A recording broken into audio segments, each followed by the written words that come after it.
자, 정당행위가 인정되지 않는 판례를 봅니다. 자, 1번 판례를 보면 단전조치인데요. 단전조치가 총의 결의에 따라서 행해지는 것은 조각되지 않습니다. 우리 앞에서 그 관리 규정을 위반했을 때 또는 관리 규정에 따라서 단전 조치를 취한 것은 정당행위가 될 수가 있지만 총의 결의에 따라서 한 것은 인정되지 않습니다.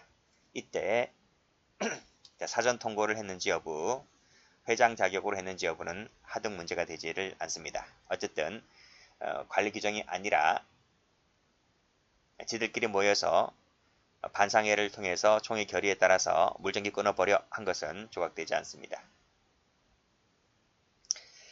자신의 종교적 신념에 반한다고 해서 단군상을 철거하면 돼요? 안 돼요? 안 되죠. 폭력적 방법을 써서 철거하는 것은 허용되지 않습니다. 자, 간통할 것이라는 추측하에 증거 자료를 수집하고자 주거 침입하면 됩니까? 안 됩니까? 안 되죠.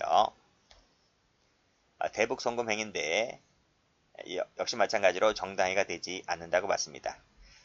정부의 승낙을 받지 않았어요. 정부에 통고하거나 사전 승낙받거나 하지 않고 지멋대로 대북 송금한 겁니다. 자, 결혼 축의금으로서 규칙이 정한 3만 원을 초과하여 5만 원을 준 것은 설령 그 행위가 담례 취지였다 할지라도 조각되지 않습니다. 뭐 집단에는 나름대로 이유를 대고 있는데 법이 허용한 금액이 있다면 그 허용되는 범위 안에서 지출해야 되는 것이지 허용되는 범위를 초과하여 지출하게 되면 그 금액이 적고만큼을 떠나서 허용되지 않습니다. 이런 것 자체를 다 인정을 해주면 법 취지가 무의미해지게 되는 거죠.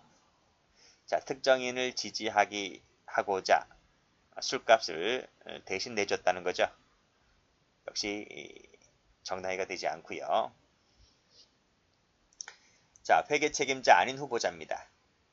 회계 책임자 아닌 자가 선거 비용을 지출했다고 했을 때 당연히 죄가 성립하죠. 나중에 후에 추인했다 할지라도 기수가 뭐 미수, 무죄가 되는 건 아닙니다. 일단 기수이면은 영향이 없는 거죠.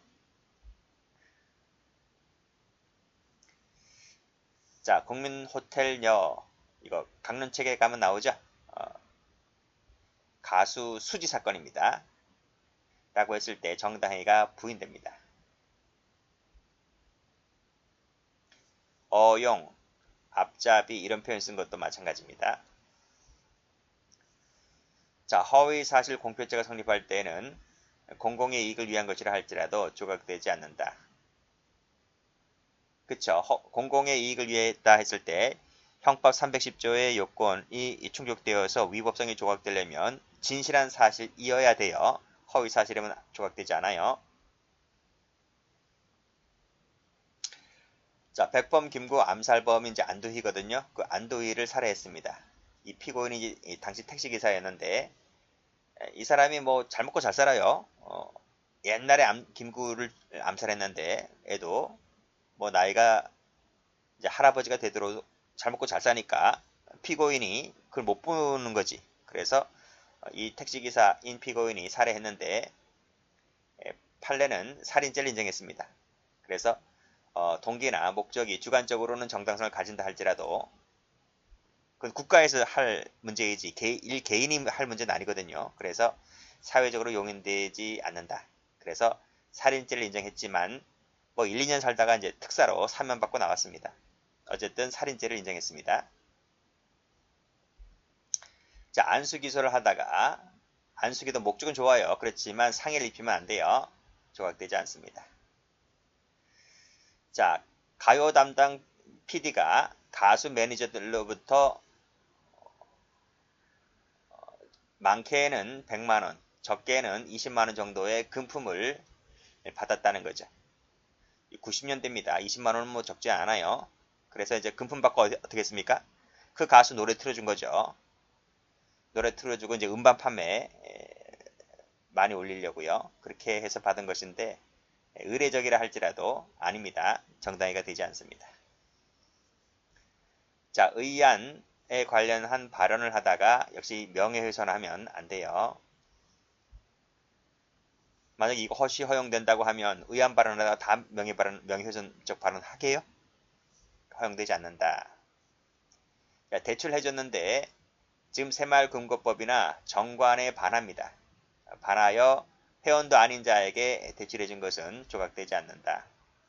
카드가 정지되었는데 지금 출입증을 받아서 지금 절취하기 위하여, 즉 범죄 목적으로 들어갔잖아요. 자, 폭행과 가혹 안 되고요. 대검찰청 공안부장이 쟁의행위죠. 쟁의행위, 직무 관련성 없습니다. 직무 관련성이 없다. 그래서 정당 권한이 있는 것도 아니고 정당행위가 조각되지도 않는다. 직무 관련성 없으니까요. 자, 주주총회 결의가 부존재 무효라 할지라도 피고인이 임의 작성하여 자신을 회사의 대표이사로 등기부상 등재했다는 거죠. 정당행위가 아닙니다.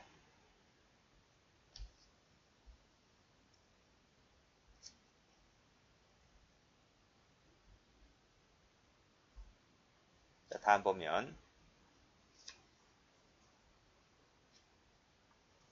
자, 임의로 옹벽을 철거했네요. 임의로라는 거죠. 임의로. 지 멋대로 철거한 것은, 자, 도로에 관련된 주의 통행권을 인정할 수 있는지 여부와 관계없이 그 자체로 정당행위가 되지 않는다. 자, 파출소로 끌고 감을 빙자하여 손목을 잡아 비틀었다는 거죠. 그래서 상해를 입힌 것은 정당행위가 되지 않고요. 탈세입니다. 관례라고 해서 조각되지는 않습니다. 이것도 마찬가지입니다. 법령이 위반했다. 그 외의자에게 판매했다. 허위입니다. 여기도 허위죠.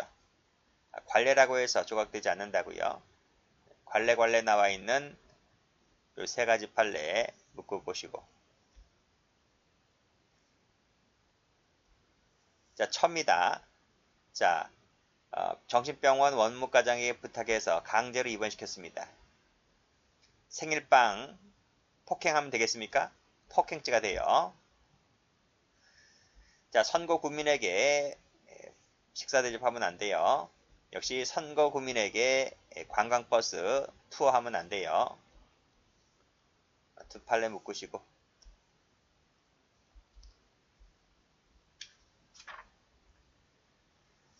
자, 당직자 회의 장소가 아닌 음식점에서 일반 당원도 포함시켜서 술 접대했다는 거죠. 대가로 금원을 교부한 것, 적절한 조치를 취하지 않고서 일방적 철거한 것, 자, 공사 차량을 통행하지 못하도록 자신의 차량을 통로에 주차시켜놨다는 거죠. 모욕적인 표현인데 허위 사실 적시한 것은 정당행위가 되지 않습니다. 타인의 급여 번호와 비밀번호를 무단히 이용하면 돼요? 안 돼요? 안 되죠. 방해할 의사로서 출입을 방해한 부분, 지입료 연체 등을 이유로 무단 취거한 부분, 근저당권이 설정되었는데 무단 침입하고 손괴한 부분, 남편 명의 항소장을 임의 작성하는 것도 안 됩니다. 부부는 일상가사 대리가 있어요. 일상가사입니다. 가사. 가사가 뭔지 알죠? 그러니까 뭐 애들 학원비, 식대, 뭐 임대차 관계, 이런 부분들이 이제 일상가사를 대리할 수 있는 거잖아. 남편은 아내를 위하여, 아내는 남편을 위하여. 그런데 남편 명의 항소장은 일상가사가 아닙니다. 그래서 대리가 안 돼요. 지 멋대로 작성한 것은 조각되지 않습니다. 자, 유치권을 주장하는데요. 어떻게 했습니까? 아파트 출입문을 들어오지 못하도록 용접해버렸어. 조각되지 않겠죠? 자, 전문의약품입니다. 타미플루는. 전문의약품이 뭔지 아세요? 의사의 처방전이 있어야 되는 거예요. 의사의 처방전. 근데 의사의 처방전도 없이 회사 직원들이나 가족들에게 주요할 목적으로 지 멋대로 매수하여 취득하면 약사법 위반죄가 됩니다.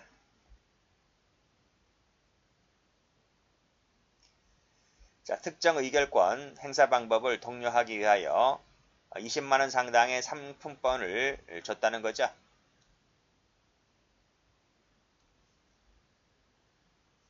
법 위반일 텐데, 그쵸? 밑에 보면 주주총회 의결권 행사와 관련된 이익의 공여라는 거야. 그래서 이익공여죄로 처벌됩니다. 이거 받고 나 찍어달라는 것 아닙니까? 그쵸? 특정 의결권이야, 그쵸? 나 찍어달라. 누구를 위해 찍어달라고 해서 뿌린 거랑 마찬가지잖아요. 공사대금 직접 지급을 요구하였는데 거절당하자 칼로 뜯어내고 철거했다는 거죠. 이것은 수단 방법이 적당하지 않다. 임시보호명령을 위반했다는 겁니다. 즉 무슨 말이냐면 접근금지, 문헌 송신금지, 카톡 보내지 말라고, 문자 보내지 말라고요. 이렇게 법원의 명령이 떨어졌어. 그쵸? 근데 이 피고인이 이것을 위반했다는 거야. 그래서 접근하지 말라 했는데 접근하고 문자 메시지 보내지 말라 했는데 문자 메시지를 보냈다는 거죠. 그쵸? 이것은 설령 피해자가 양해 또는 승낙했다 할지라도 조각되지 않는다. 즉 가만히 보니까 가정폭력범죄가 남았네요. 그러면 피고인이 남편이겠고요. 이 사람이 남편이고 피해자가 아내일 텐데 남편이 아내를 구타했다는 거잖아요. 구타를 하니까 이제 이 법률 위반죄로 재판을 받았고 그래서 법원이 피고인에게 접근금지 명령, 문헌송신금지 명령을 내렸단 말입니다. 그런데 이 친구가 이제 아내의 양해나 승낙을 받고 이걸 했다는 거죠. 라고 하는 것은 정당해가 안 된다는 겁니다. 왜 그럴까요? 피해자가 승낙했는데 이 임시보호 명령은 국가적 법익이야. 법원 명령이기 때문에. 그렇죠? 법원의 명령은 국가적 법익이라서 개인적 법익으로서 승낙할 문제가 아닙니다. 그래서 조각되지 않습니다. 출제가 많이 되었던 판례입니다. 최신 판례이지만 자, 수도관리비 인상 협상이 결렬되자 수도 배관을 분리하여 불통하게 하였다. 단수했다는 거죠. 단수를 취한 것은 불통하게 하고 단수하는 것은 조각되지 않습니다. 아니 관리비 인상 협상이 결렬됐다고 해서 무조건 다 단수해버려. 그렇잖아요. 화풀이밖에 더 돼. 그래서 조각되지 않는다고 봤습니다. 자, 다음 판례입니다. 자, 중학교 교사가 수업 시간 중에 다소 선정적인 책을 보고 있던 그 피해 아동에게 엎드려 뻗쳐를 시켰습니다. 뭐 때린 것도 아닙니다. 엎드려 뻗쳐. 그러면서 같은 반 학생들에게 책을 보여주면서 선정적이냐 아니냐라고 묻는 등 망신을 주었다는 거예요. 자, 이것이 정당행위일까 아닐까? 판례는 이것을 정신적 학대라고 보고 있습니다. 자, 그래서 같은 반 아이들에게 함께 있는 공간에서 이렇게 상당 기간 동안 엎드려 뻗쳐 망신을 준 것은 사회상규에 위배되지 아니한 행위로 볼 수 없다. 이렇게 보았습니다.